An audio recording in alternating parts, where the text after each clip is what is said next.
Welcome to TORAH Talk. I'm your host, William Hall, broadcasting live out of Kingsland, Texas, USA, with episode number 38 of Controversial Issues with Rabbi Chaim Coffman from the Holy Land. Welcome back to the show, Rabbi, and our crazy topic for the day. Man, are we trying to just stir up the worlds of everything today, or what? That's all I know. It's gonna be good. I'm just trying to give you good ratings. That's what we're here for. Well, definitely going to be giving good ratings, advertising, everything. That's what we're here for. That's definitely going to be ratings for sure. And by the way, for all you viewers out there, the little white box above my head is actually a live YouTube chat, but it's only showing a section. So I want a few more. Maybe I should just move that up a little bit so it can actually be noticed what is actually in it. Let me see if I can figure out how to do that while we talk. So, all right. So, yeah. So, psychic, sorcery, Ouija board, anything you can fit in that category. That's kind of what this show is going to be about today. So, Shalom, Fernando Colon. It's good to see you. And other more watchers out there. And so, we'll kick this thing off. So, I know that's been some controversial thoughts about, like in the book of Samuel. I believe it was 2 Samuel, I think. Where the witch of Endor, I guess you could say, we call it the witch, where she had gone and King Saul had tried to summons Samuel, and it looks like he was successful in doing so. And so, so that might be something we'll have to get into discussing as well. I'm sure you will. I'm sure you'll cover that. So, with that said, welcome back to the show. Welcome all your viewers, and we'll get this ball rolling. Welcome back, Rabbi. Pleasure to be here. I know it's a pleasure for everyone that I'm here, but in any case, we're here somewhere. The book of Leviticus, talks about many things that that we're not allowed to do, right? A lot of moral issues, etc. And there it brings out as well about not doing. I mean, there are many, number of different things that are forbidden under the category of sorcery, stargazing, like real stargazing, not not these fake what do you call it, these horoscopes or whatever. That's really doesn't mean a whole lot. But these type of things where, let's say, a person sees a black cat and they say, oh, I saw a black cat, it's going to be bad luck for whatever, or a broken mirror is going to be, well, in my case, not much there, but whatever, that, person broke a mirror or walked under a ladder, right, and said, oh, it's going to be bad luck or whatever. That is a Torah prohibition, 100% a Torah prohibition, because you're giving something else credibility that it doesn't. In other words, you're giving something a source which it doesn't have. So the idea, the Talmud says, when you talk about kshafim means whatever, it means basically sorcery. One of the things, why is it forbidden, is because it destroys the heavenly kingdom. Now you'd ask the following question: how can it destroy the heavenly kingdom? What can it do? What is it going to do? God's up there, we're down here, or God's everywhere, whatever the case is. We're down here. How could someone does a little bit of hocus pocus, abracadabra, right? Abracadabra actually being Hebrew words, right? Right? The words avra, I will say and I will create, right? Happens to be abracadabra. Some of the greatest magicians of all time just happen to be Jews. Go figure. So a lot of these things, that that people may, be interested in, or, whatever, it sounds like a lot of hocus pocus, which, certainly can be real, is 100% forbidden. So we'll give a few examples. At least we'll start with the, earlier in the Torah, that you start by Abraham. Abraham looks to the the stars, and he looks outside. God says, "Go look at the stars, and see." It's just like you won't be able to count the stars, so too you won't be able to count the offspring, your offspring, meaning the Jewish people. The issue though with that is that Abraham looks in the stars, and he understood how to read the stars, and he says, according to the stars, I'm not going to have children, right? So God says, you're right, Avram, before his name was changed, he says, will not have children. Avraham, right? He gave Avram an extra hey. Gave Sarai, right? Gave her a hey, right? They have the yud from her name, which is changed. Right, Sarai will not have children. Sarah will have children. Nonetheless, it was still forbidden, even though he looked into the stars to say that, look, this is nature. This is what the stars tell me. And what does God say? He says, you're above the stars. Don't worry. You're above the stars, and you have nothing to worry about. Give a second example. That Moshe Rabbeinu, God calls him and says, I want you to go save the Jewish people. Moshe Rabbeinu says, well, he brings down, there's a medrash that says that Moshe Rabbeinu looked into the stars and he saw, again, he understood how to read the stars. Now, obviously, this is before the Torah is given. So it shows, present, future, like what's going to be. So what does Moshe Rabbeinu see? Moshe Rabbeinu sees now we'll get into another hot topic, which we sort of spoke about before, and that is that each nation has their own guardian angel. They have their own guardian angel in order to plead for whatever, that nation, needs or wants or whatever. So what did Moshe Rabbeinu see? He looks in the sky, looks in the stars, and he sees an angel of God, an angel of the Jewish people, with an angel of Egypt, the guardian angel of Egypt, intertwined like this, like a double helix, right? Like a DNA molecule. So Moshe Rabbeinu says, God, what do you want? You want me to go. Why doesn't he want to go? Right? The Torah chastises him. God chastises him because he doesn't want to go. He says he can't speak. So God says, what? Who makes speech? I can speak to you. You can speak to Aaron. You can speak to Aaron. Right? He'll give over to Pharaoh, etc. It goes to this whole different thing why he doesn't feel he's right to go. And the final clincher is, he says, I looked up into heaven. I saw the stars. I saw how it was all organized. It's impossible for the Jewish people to get out.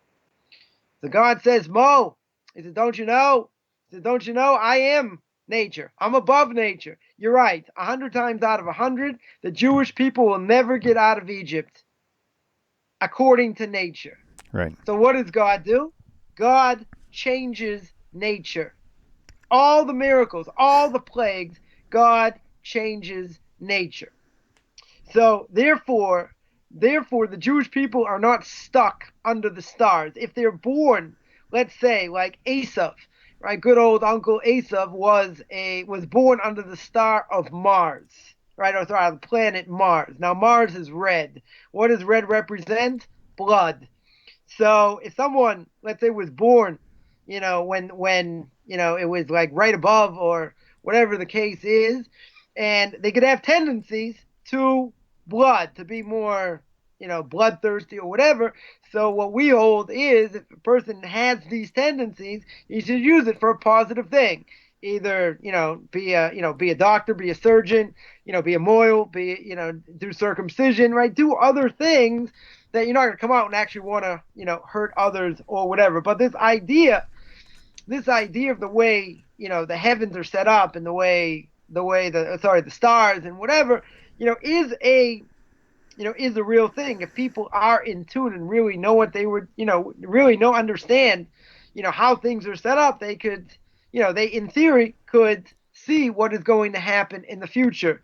And God says straight away, that is not something you're supposed to do, right? That is totally forbidden. And, that's not for you. Now, wouldn't it be good if we could actually, be good financially? You see that in the future, what shares or what stocks are going to go up. They're great. I'm going to put all my money in this. That's not something that, that we should be doing. I'll speak about the spiritual aspects, repercussions of that. But the idea is knowing the future, right? And delving into it and using what I'll call, spiritual cooties in a certain way, but using spiritual forces from the dark side. That's a better way of saying it, right? Using these forces that God, where did God give these forces? Interesting, when Abraham sends off the children of Hagar that he had with Keturah, who was known as Hagar, he sends them to the east. And he gave them gifts. Rashi says, what gifts did he give them? He gave them spiritual names of God, right? In other words, to be able to, be able to use these names of God to have powers, to have certain powers. The commentaries ask, what in the world's going on? Why is he giving them these, this information? So some say that the reason is to differentiate in the future between the Jews and the non-Jews. This is something non-Jews want to tap in. It's not good for them, right? It's certainly not good for Jews, forbidden for Jews, no question about it. At the same time, what does Avram say? He says, we're Jews, they're not. They are going to go totally in a different direction, and I'm going to let them go in that direction. But obviously, if they're using spiritual forces and they're tapping into the dark side, that can't be a good thing either. So still there's a question there. Even if he wanted to give it over to them to differentiate, to distinguish between Jews and non-Jews, etc. Still, why would you, give these forces, over to them? And still, whatever, leave it as a little bit of an open-ended question. In either case, there are a number of things that the Torah says, with using these things, these spiritual forces, whatever we want to call them, that can be extremely dangerous, even for the sake of using these powers, these sources, even, for the sake of a mitzvah. Even for the sake of a mitzvah, it's still forbidden. One case, one of the rabbis went up to heaven and pleaded in front of the heavenly court to let him use one ineffable name of God in order to stop the destruction of the second temple. So heavenly court looked at him and said, nope, not allowed to do it, totally forbidden. This is what's supposed to happen. You don't have to interfere. Threw him back down. Soul came back down to this world. And that was it. Destruction happened. Destruction happened as it was. So now we get into the question. Okay, so what about these things? People think that it's all a bunch of hocus pocus, and Ouija boards and different things. So I have a number of stories, that just goes to show what we see in this world. We have absolutely no idea. So There's no good time. There's no good time for me to jump in, so I'm gonna just kind of jump in randomly. Okay. Nedra Griffin on YouTube asked an interesting question. She said, Okay. is a strong gut feeling the same as being psychic or a psychic feeling?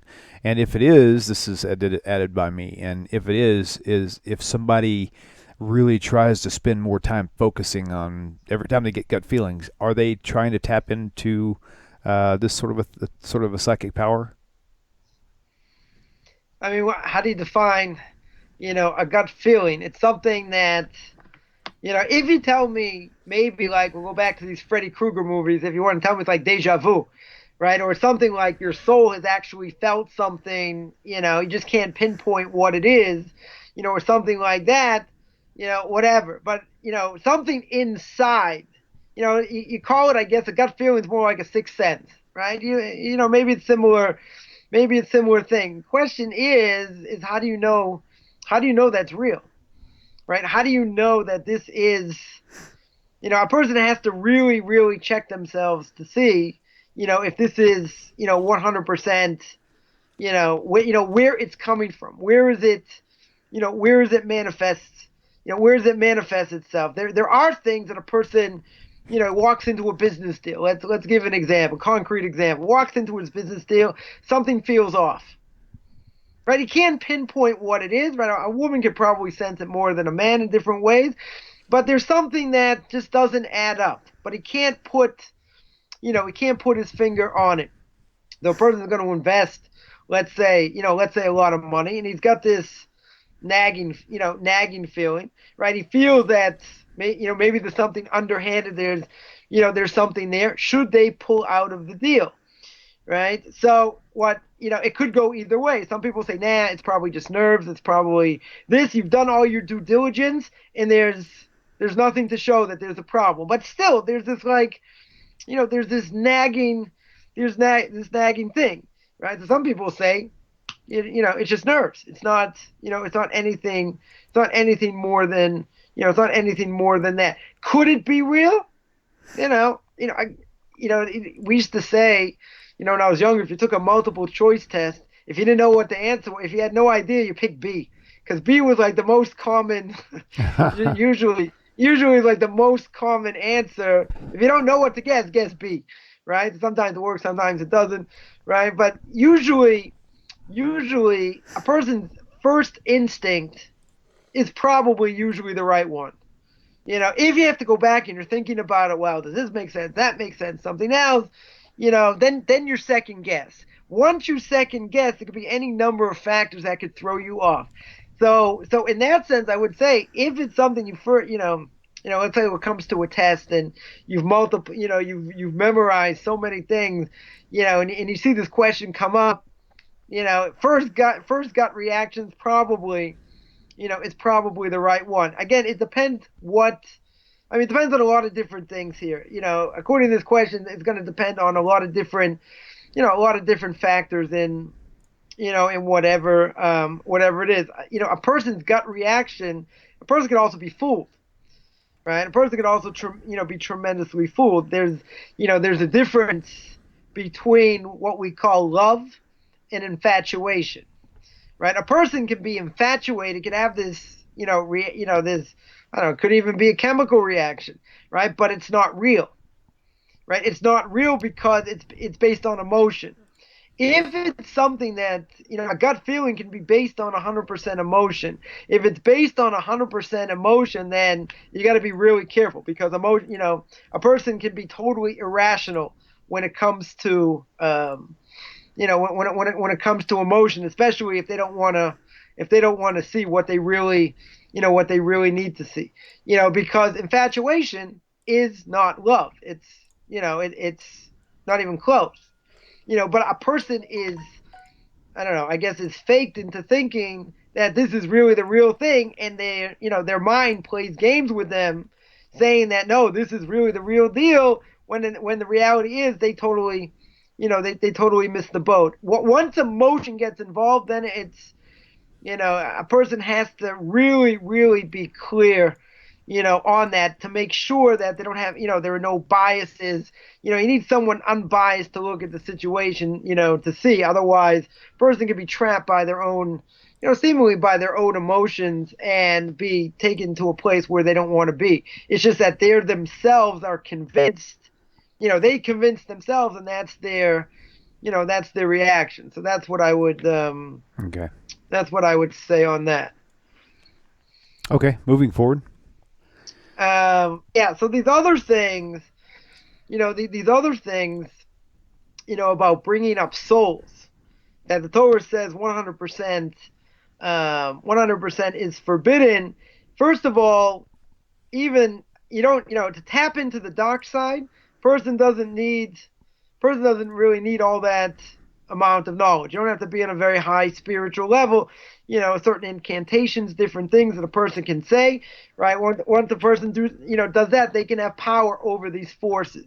Now, why would God want you to do that? Why would God put it in the world? He sends out messengers to do his bidding, but he allows people, if they want to, not that you should, but if you want to tap into that darker side in order to have power over angels, these other spiritual forces, to do your bidding, whatever you want. So that's, on the one hand, that's a tremendous amount of power. On the other hand, you're basically playing with, fire that could essentially, cause you your life. Not only that, but even, let's say a person used a Ouija board and they knew what they were doing and they bring souls back down to this world. First of all, person has to realize that a soul can only be in a certain place in order to be brought down to this world. Soul doesn't want to come to this world. And if you bring it down, start asking it all kinds of questions, this and that, you're causing the soul a tremendous amount of pain, right? And it's not something, that you want to, that's something you want to mess with. So I heard a number of stories, of people that actually, did this, and, they're telling the story firsthand. In one case where they're bringing up, different souls, and one of the souls is complaining, it's causing him a lot of pain, he shouldn't be here, and this and that, and and he says, listen, you don't let me go, you're going to be in serious trouble and this and that, and then, they thought it was all, it was like a big joke. And this person comes home, comes back to his house after this whole thing. They all thought it was fun, fun and games. Comes back to his house. His house is locked, right? Windows locked, doors locked, everything's locked. Sounds a little bit Amityville Horror over here. I'll date myself a little bit. So he comes into his house, opens the door, and his house is ransacked. Ransacked. I mean, but there's no sign of entrance into his house, right? There's no sign of breaking the door, breaking any windows. His house is totally destroyed on the inside. There was another story, of someone of one of these souls that they brought up, saying, listen, you're causing me pain and it's dangerous and I'm gonna get you this, that. Next thing you know, this guy goes flying across the room, right? Like out the door. Right, breaks 4, 5, 10 bones in his body, ends up in the hospital. How do I know this? Because the person who it happened to told the story. So those are a few. Those are a few examples where people might say, oh, it's just make believe. It doesn't mean anything. I mean, souls. I want to say souls are real, make me sound like Casper the unfriendly ghost over here. Right. But when you talk about spiritual forces, certainly in the Western world, everyone's so cynical. They'll say, "Come on, you really believe in these things? You can't see them, you can't feel them. You have no idea. Remember." You can just go on YouTube and see any of these videos. If anyone's ever had a out-of-body experience, right? So how do you know the soul is real? Well, ask anyone who's had an out-of-body experience. They say the exact same thing, Jew or non-Jew, right? The soul hovers above the body, right? Exactly what the Zohar says. It wants to go to this great light, can't get back into his body, sees its life flash before them, right? They have everything that they did in their life just when they thought it was safe to read National Geographic in the bathroom, boom, comes up just like that, right? They see all these different things, and for whatever reason they have the merit to come back to the body. But what do they say that happens? They're basically clinically dead, right? I mean, they're basically dead, but their soul hovers over the body. They want to say, is that a proof that souls exist? So you could deny that as much as you want, but everyone who's ever had an out-of-body experience says the exact same thing. That's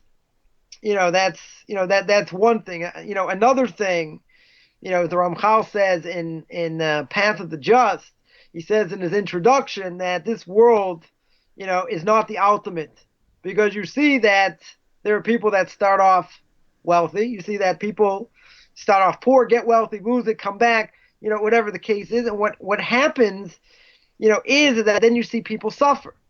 So when you see people suffer, let's say, God forbid, a child's born with a horrible disease, suffers for many years and dies. You can say, wow, what did the child do to deserve that? So if you don't believe in reincarnation, it's a good question, right? We're not going to have any answers why that happens. But in general, when you see something like that, that can't be the reason.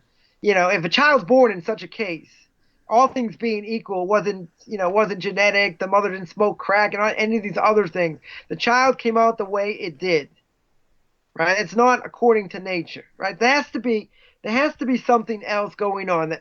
So if there's something, if we are physical, right? If we are physical, the physical cannot be the ultimate in this world. There's only so much benefit a physical body in this world can have.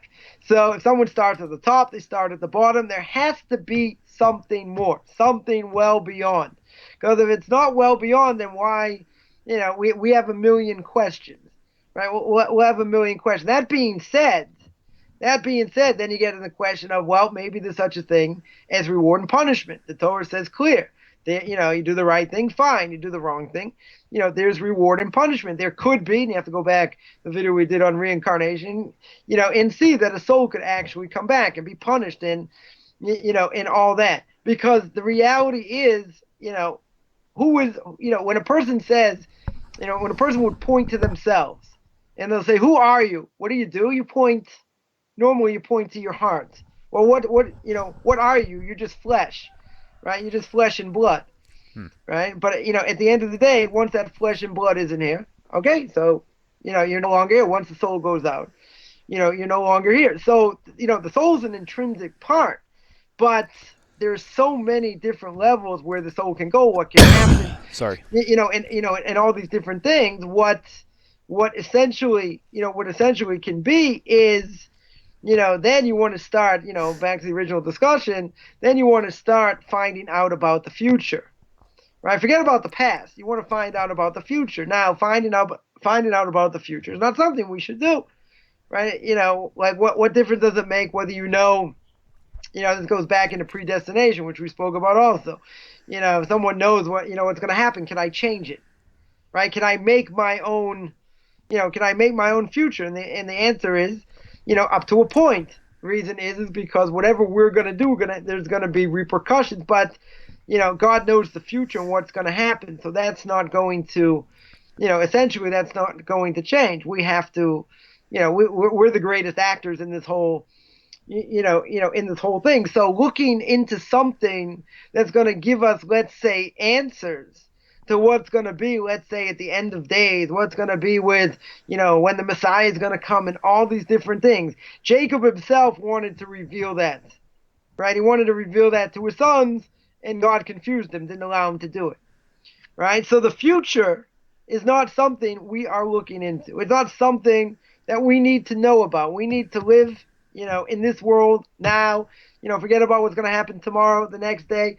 You have to do what you need to do, now, regardless of, whether the stars are set up in a certain way, or not. But what it does is, if we do believe, that there is a soul, there is an afterlife, etc., what it's going to do is the soul, once a person has to understand, when God breathed into the soul into man, he gave man the ability to reason, right? To speak, to reason, as the Aramaic translation says. So therefore, we have a spiritual soul. So we have to be able to use that spiritual soul in a certain way. Obviously, if we don't use it properly, fine. But the soul does not want to go in the body.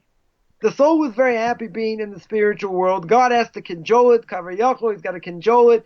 Bring it into the body, whatever body he wants to put it in, for the sole reason that he wants it there. And that soul has to go through whatever it needs to do. But the soul definitely doesn't want to be here. So now, if a person's playing games, and they want to bring up souls, however that soul has the merit to come down and give over information, or whatever the case is, it's causing unbelievable pain, right? It's causing unbelievable pain. So the payback of what that soul is going to want to do, we can't even imagine. I mean, like I said, there are many stories. I've mentioned a few of them, of, not only the pain that it caused, but what actually did. I mean, I'll tell actually a nice story. There was a story. Some people brought up a soul, and they brought up the a person who was there. They happened to bring up his father, who recently passed away. And his father, and so this guy thought that they were making fun. So he said, "Fine, let me ask certain questions that only my father would know."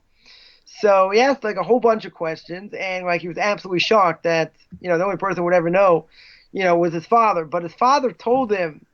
He said, "Fine that I'm here now." Now his son wasn't also religious, so he told his son. And this is the power of prayer. We'll just throw that in for a second. He told his son, "I want you to go to synagogue, and I want you to say the mourner's prayer for me. Something that you never did, right? I want you to go say the mourner's prayer, right? To say the prayer Kaddish for me." So, son goes to synagogue. This is what he does. And next night they come. They say, "Okay, let's bring up his father. So let's see what happened." So they say, "Reuven ben Shimon, come down." No answer. Say, "Reuven ben Shimon, come down." No answer. Right? He doesn't answer. they bring up another soul. So they asked his soul what happened, to the soul of his father. So he said, well, his son went to synagogue to say Kaddish, right? To say the mourner's prayer. He said, because of that, and again, we don't fathom how these things work, but he said because of that, his soul went so far up, it can never come back down to this world. So there are different levels. So I just point out that story to show there are different levels of the soul that once it reaches a certain level, no matter what happens in this world, it can never come back. Right? It's never going to come back to, unless for some reason it comes to someone in a dream to give over information or whatever the case is. But in general, once it reaches a certain level, it's not going to come back. So we think that's it's a whole bunch of hocus pocus. It's a bunch of make believe. It doesn't really make any sense.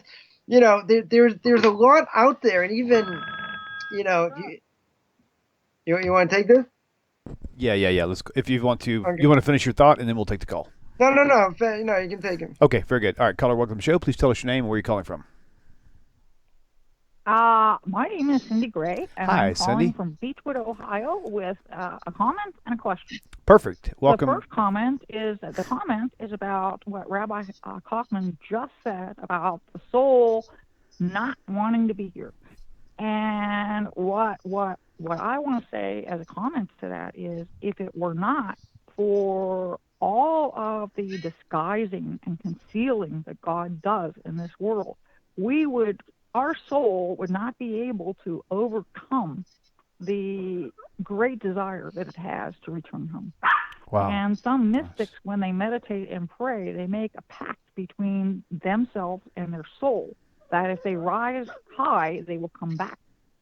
That's the comment. The question is the Iron Horror real? You got that, yeah, right, Rabbi? I got it. Is the evil eye, is it a real thing? Thank you, Cindy, and thank you for your comment. That was pretty deep. We'll get right on it. Thank you.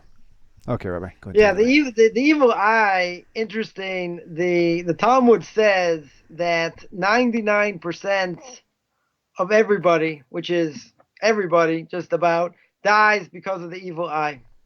Wow. So that sounds pretty auspicious. So it's also brought down that if a person doesn't believe in it, doesn't have the same effect, right? It won't have the same effect. Now, what exactly is the evil eye, right? Sounds like a curse, sounds like a hex, sounds like, something like that. What it really is that let's say, somebody has money, somebody has a lot of money and they flaunt it, right? They flaunt it, and it makes somebody else jealous because, let's say they have everything going for them. They build on their house. They have great kids. They have this, all these things, but they make it known.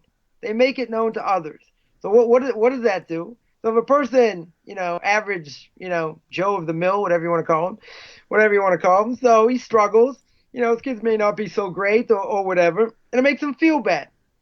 Why? Because the person is essentially not even necessarily on purpose. It doesn't have to be on purpose. What does it do? It rubs it in his face.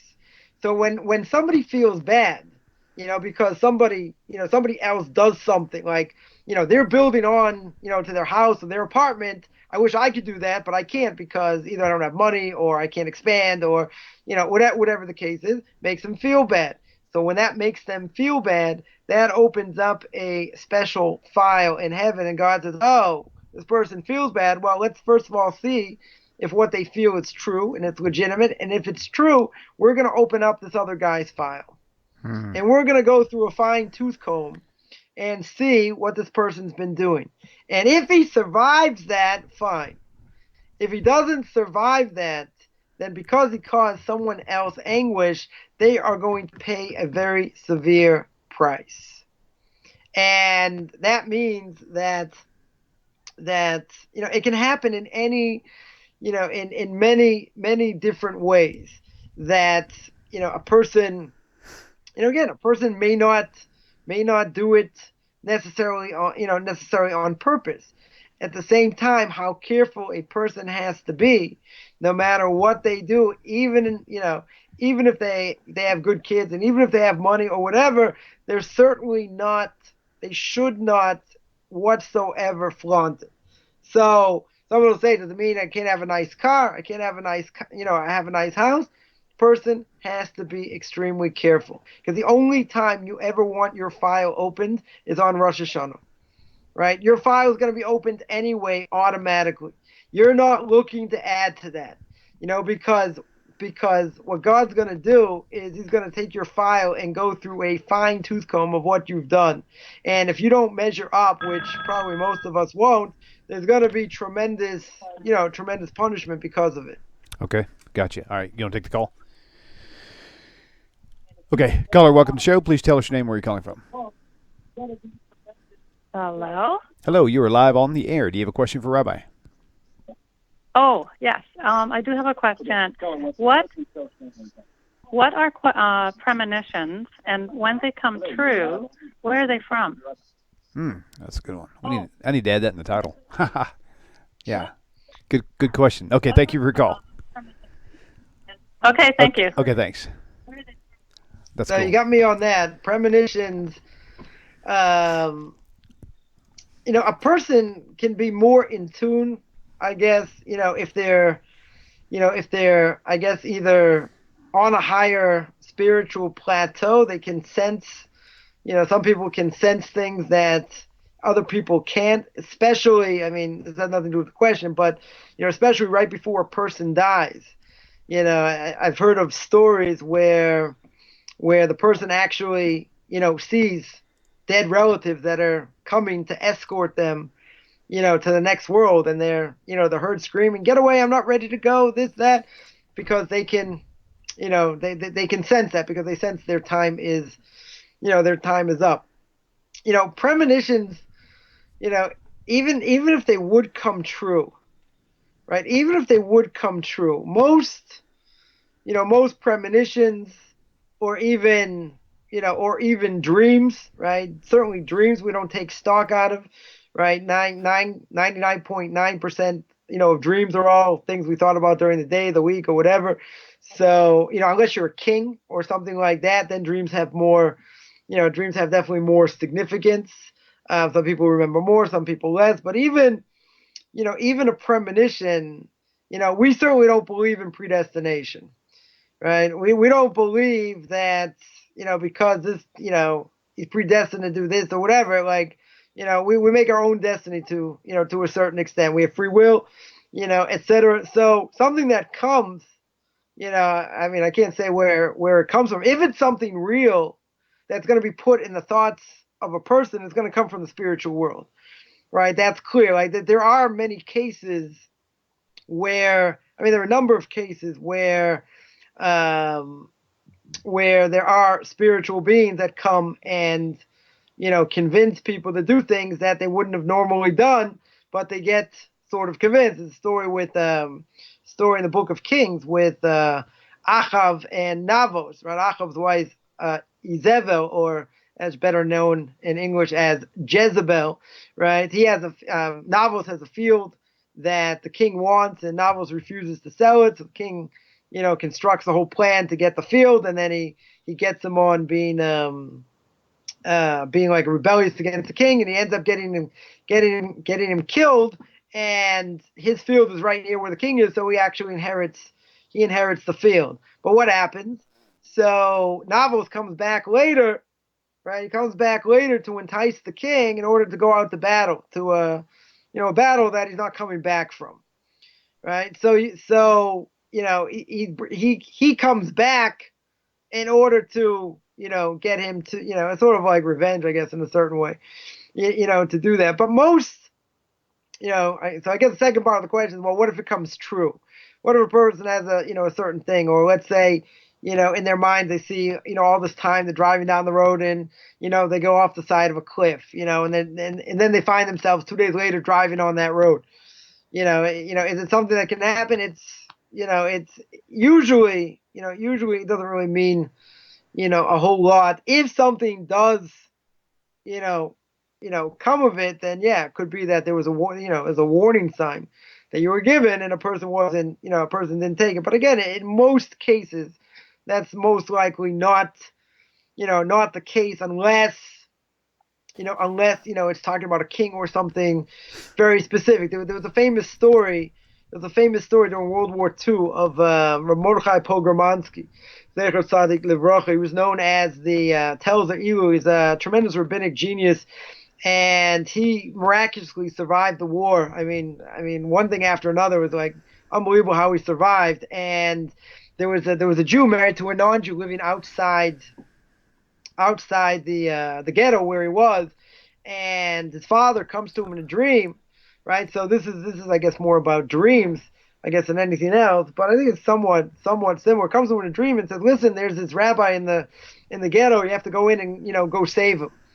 And like he has this dream, is like totally frightened, tells his wife the story, and his wife, "Nah, forget about it. Don't worry about it." So what happens? Next night he gets the same dream. So I'm telling you, go. And I want you to save, this, this rabbi, whatever. So his wife comes up with this idea. This is like the end of the war. So the Russians are coming, and the Germans are going to come and wipe everyone out. And so they hid him in a certain place. So this Jew comes in and hides him, and he says, when after the Russians come, I'll come back and and get you and save you. And so the premonition was definitely true. The Germans came in, they wiped everyone out. They came in the room exactly where this rabbi was. They didn't find him. Miraculously, they didn't find him. They go on the way. The Russians right behind them. Russians come right behind them, and so this Jew sees the Russians, goes back and saves Pogromansky. It's an interesting story because this Jew wants to rehabilitate him, wants to help him, and he sees this non-Jewish woman come out. He says, "Who's that?" He said, "Oh, it's my wife." He said, "I'm not going there." He said, "You're married to a non-Jew?" He said, "If it wasn't for my wife, you wouldn't have been, she's the one that came up with the idea to save you." So he says, "Fine." He says, "Unless she's willing to learn about Torah," he says, "I'm not coming with you." He said, I've done good up until this point, and, etc. So whatever, the whole story with this, this man and this woman, and she converted, became an Orthodox Jew, and, he's buried. He started a whole place here in Israel, an educational system, etc. And he's buried in Bnei Brak. The whole story. So I guess, someone comes in a dream, it can, to give over a message. Certainly that's how prophecy was done, right? It was given through a vision. It was given through a dream, something like that. So I guess in that sense we can say, if someone comes in a dream, that's more of a, I guess that's more of a, I don't know, I guess it's more than a premonition. Again, but most dreams don't really mean a whole lot. We shouldn't really take a whole lot of stock, in them. But I would say by a premonition, I don't know if it's something to, I don't know if it's something to necessarily get excited about, because it could come from any any number of sources. Could have been that pepperoni pizza you ate or something. Like, it just caused your mind to, like, go absolutely bonkers. If it's caused by, I don't know, something, a movie somebody saw. It could be caused by any number of things, right? At the same time, maybe there's something, a dream, someone comes and says something, whatever, that could be real. Most times, I would say, as the Talmud says, these type of things, not anything, whatsoever to worry about. If somebody, now someone's gonna call up, so I'll stop someone from calling up and saying, well, what if I'm really bothered by it? What if it, like, really shook me up? So that they have that in every prayer, most prayer books, they have what they call hatavas halom. It's like if a person has a dream, and they're really bothered by the dream, you say over this, this formula or whatever it is, in front of 3 different people in order to, like, make it disappear, make it go away, that it shouldn't be something that is going to come and God forbid, damage somebody. So something like that, that I hear because a person is shaken up, from it.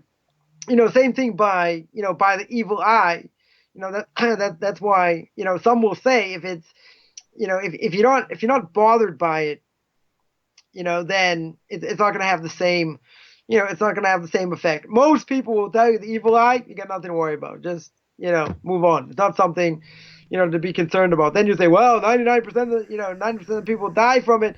Yeah, move on. It's not something that we necessarily need to worry about. But there are, there are rabbinic scholars that absolutely swear by it, and they will say that don't, even if you have money, even if you are successful, whatever the case is, whatever you do, do not show it off in any way. Don't make people feel bad. Don't make people jealous. Jealousy will open up your file. And if that opens up your file, you are in big trouble, right? So it's not something that you ever, that path you ever want to go down. And again, even if it's an inadvertent, right? Even if it's inadvertent, it can cause people definitely severe financial loss. It could cause them, potentially, to potentially die because someone else, you've struck a chord in somebody where God feels that should not have been done. And you were the conduit to do it. And because you did it in that way, intentionally or not, you should have been a lot more careful. You didn't think about their feelings. God says, oh, you didn't think about their feelings? Let's see what you've been doing. Let's see how active you've been and doing the right thing, etc. And who in their right mind is actually going to survive, is going to be able to survive such a thing. And that's why people are very stringent to make sure they do their best, A, never to offend anyone, and B, even if they have success or whatever, minimize it. Don't show it, don't show it off. Don't go beyond what you should do because it's going to cause other people to feel bad. And again, even if it's not intentional, how careful, a person has to be because this is what the potential it has to cause. Okay, so one thought is, if a person has these gut feelings, if you will, but they get them all the time, and let's say all the time their gut feeling comes true, then obviously there's something there. But there are people out there. I've actually ran into people who were very, I guess you could say, kind of nervous people, and it seemed like they were always nervous about everything going bad, but only maybe a portion of it would come bad. And to me, I would think that that's just somebody who just needs to change the way they think. Because if you're that's for sure. right, That's not. I mean, there are plenty of people out there that just worry about all kinds of things. That's not a gut feeling. That's take a few Alka-Seltzers. We'll talk about it. But right. it's not something. That's not a premonition.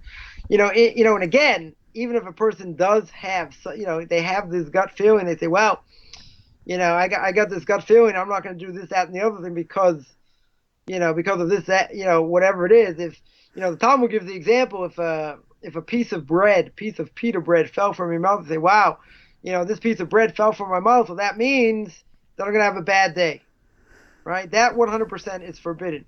Okay. Right, that is forbidden. If a person says, "Well, I stepped in front of a black cat and it's going to bring me all kinds of bad luck," that is forbidden because we don't believe in any of this stuff. If something's destined to happen, doesn't matter. Black cat's there, it's not there. Right. Someone was standing on a rickety ladder and you happen to be underneath it. That's your fault for being underneath someone who's on a rickety ladder. Rickety ladder. You're gonna say, "Wow, it was premonition. It was supposed to happen." No, you were stupid. You were underneath this rickety ladder. What was the 614th commandment? The 615th commandment, don't be a moron, right? That's it. But, a lot of these things are in the mind. They're not real. It's also part of the evil inclination can try and convince a person to do something, that you don't necessarily want to do, but it builds up an argument in different ways to get you to do X, Y, or Z, even though you didn't necessarily want to do it. You say, but that's my gut feeling. No, but if we go back to the beginning, what we said is, where does that gut feeling come from? Is it coming from emotion? Is it coming, what is it based on? And is it, can I be neutral? Can I take myself outside of it and see if it's something that's really, trying to get me to go to a bad place, or it's something that is, or something that is real, because, there are people that have all kinds of, gut feelings, but their gut feelings are bad. They're bad, they're corrupt. It depends, again, it depends where it's coming from. It doesn't have to be that way, but is it whole enough that we're going to say it's coming from such a good place that, yeah, this is something I have to act on. And that's not something that, again, that's more like superstition. And superstition has absolutely no place in Torah because, if I see a black cat, I'll step on it. Who cares? Kick it like a football. Field goal. That's it. I'm not worried. Gonna worry about black cat ran in front of you, you broke a mirror, you get 7 years bad luck. It's nothing, right? Doesn't if you give stock into something, right, that takes God out of the picture, right? That could be sorcery, and certainly could be idolatry, right? There's no question. So that's why any of these things that when we speak about sorcery, that it weakens God's heavenly throne, right? Heavenly kingdom. You can say, how can God's heavenly kingdom be weakened, right? If it's up in heaven, what are you going to do? Like throw a brick? How far can you throw a brick? You can't do anything against that. But what it does is it weakens it in the sense that it takes God out of the picture. If it takes him out of the picture, you're giving something that has power, right? But that really doesn't have, you're giving something power it doesn't have, right? So normally we call that idolatry, right? You're giving these other things power, which they do have. You're not allowed to tap into because that's not what God wants. You tell me, so he put it in the world. So then why did he put it in the world? So he put it in the world. He's got his own reasons. He uses these forces as messengers to do his bidding. He doesn't need to do it himself. He has all these forces. He doesn't want you to tap into it. He gives you the ability to.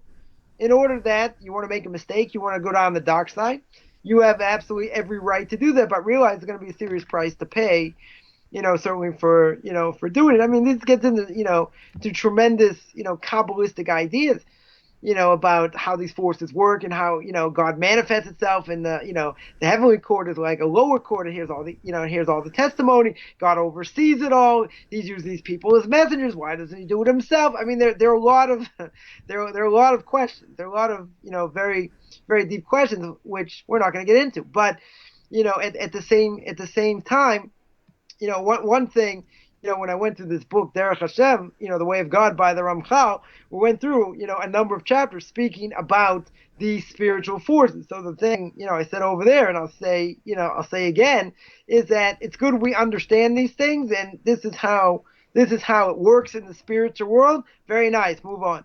It's an idea that we have. It's based. It's got its sources in Kabbalah. Very nice. That's it. We're not gonna go more, more into it because I'm not capable of doing it. And at the same time, one thing I'm always fond of saying is what we see in this world, and what goes on, we have absolutely zero idea. We'd be, after 120 years when we see, God shows us certain things, after we're a pure soul, we'll never have recognized why. It's like, oh, this is why it happened, and this is why this, but being in a body, we only see things in 2 dimensions. We don't see it more than that. Then how's the person gonna, how a person's gonna fathom how God runs the world? We have no, we have no idea. The problem is that we have this desire, right? A person wants to, have the knowledge and see what's going to be in the future, etc. But obviously the Torah says it's not a good thing to do. It's not something you should tap into. Even if I put it in the world, it doesn't matter, but it's not something I want you to tap into. Right. Well, I'll tell you, it's been almost a full episode. We got about 5 minutes left. So what other areas of this sort of thing, like somebody even brought up necromancing and talking to the dead. I mean, to me that seems like it would be a no-brainer, but right. I don't want to say that, but it's the same thing. It's the same thing, bringing up souls. Yeah. That's one of the reasons why we don't go to graveyards too often, because the tremendous amount of impurity that goes on there. If a person wanted to tap in, it's a good place to go. Where these things, some of them may hang out or whatever. But yeah, it's, talking to the dead, bringing up spirits. There were certain things where, like what the Bedouins here do, is that they take a bone from a dead body, a certain bone, they stick it in a pouch, put the pouch over their head. Like, hey, I can't breathe. Put the pouch over their head, and they see the dead person in front of them. Wow. So that that you're not allowed to do. This thing with chickens, with other things, right? I guess it's more done. We'd probably say done in more, I don't know, third world type of countries or whatever. But Gotcha. In the Far East, a lot of this is, very much real. Using this stuff, and there's good reason. You might ask the $1 million question you probably never thought of. Why are there so many typhoons and these things in that part of the world?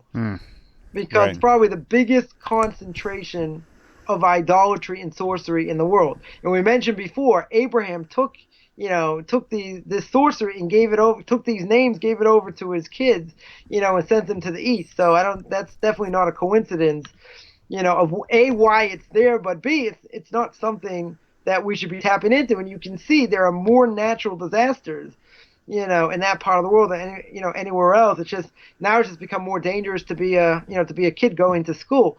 Just never know what's gonna be. But that's a totally different thing. Over there, you're talking about quote unquote natural disasters, but it's uncanny. It's uncanny, exponentially. Yeah, Florida has its hurricanes. Other places have their different things. But I mean, tsunamis and these other things. I mean, multiply it by infinity. What goes on in the Far East compared to anywhere else in the world. So you have to ask the question, why over there more than anywhere else? And and that's every one of the answers I've heard, is that there's so much concentration of sorcery and all that God just is so disgusted. He just every so often typhoon, tsunami, this, that, knocks the whole population out, etc. So that certainly could be one of the reasons.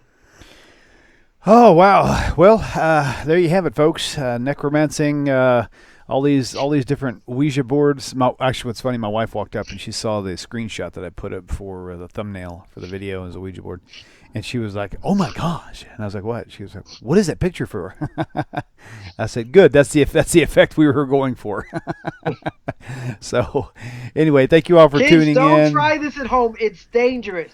Yeah, no kidding, right? Do not drink this. Okay. Don't drink this Kool-Aid. Even on Purim. So if you guys haven't subscribed to the YouTube channel, please do so. Be sure to click the notifications icon next to the subscribe button. Turn that on. Same with Rabbi's. Rabbi, do you have a YouTube channel? Yes, it's I don't know if you're gonna remember the name. It's called Rabbi Chaim Coffman. Oh, we better write that down. I'm really bad with names. Deep. I'm just saying. COFF, right? COFFMAN. There are a lot of videos there on the Torah portion of the week about conversion, about what do you call it? About what else do I have up there? Other things also. Besides that, I have a lot of good, interesting things up there. So, John, about the holidays, I forgot about that. I got all about the holidays up there as well. So plenty of things that plenty of things up there. You can take a look. John Luis, yes, you can see this again. It'll be uploaded on the YouTube. It'll be fully rendered in about 30 minutes. And after that time, you'll be able to watch it as often as you like. And for y'all's convenience and for all the future viewers who do not watch live, they get to see all the chat that's been happening throughout the video. So anyway, that'll be a good handy thing, because there's questions in there that sometimes we don't see or get to, and y'all might remember and use that as a call-in question sometime. So and you can always throw popcorn at the screen when you can't stand what comes out of my mouth. So right. Why is he saying that? Whap! So if you can't do it live, then you might as well do it while it's up there. There you go. If you can't be good at it. Is that kind of where you're headed? That's it. So again, thank you all for tuning in. Same time, actually, maybe not next week. In fact, I'm probably going to plan now to skip next week. Rabbi has got a wedding that he's going to be attending, and next day, the very next day. So we'll see. Very next day. So for controversial issues, we'll see you in 2 weeks. Same time, same place, theoretically. So, and for many of you who don't know, you can and are wanting to kind of jump on board with TORAH Talk's productivity, I could certainly use your help financially if you have the means to do so. You can find a PayPal button at the website. Just got a new building. We're trying to move the TORAH Talk studio into an actual studio. So instead of my wife's office where I'm out of arm's reach from her right now.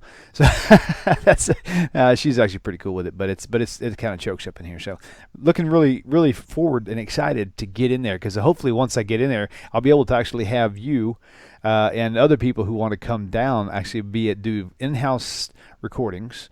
That we have plenty of room, right? We're not to, like Rabbi Federow came here. He comes here sometimes semi-frequently.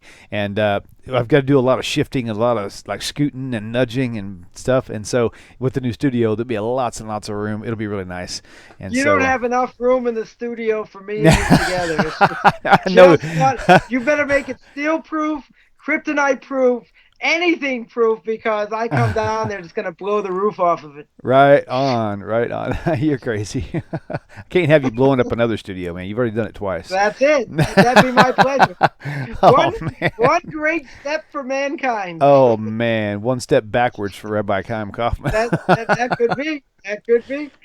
That's funny. That's funny. Thank you all. You guys are great. Look forward to seeing you guys on all the other shows we do here at TORAH Talk. So, love you guys. Love you, Rabbi. Thank you so much. Shavua Tov. And we'll see you guys on the other side. Take it easy. I love that living room. Beautiful. You're crazy. Oh, man. Okay, I'm trying to find out why I can't find my other screen. There it is. There you go. See you later, guys. Shalom, shalom. Knock them all.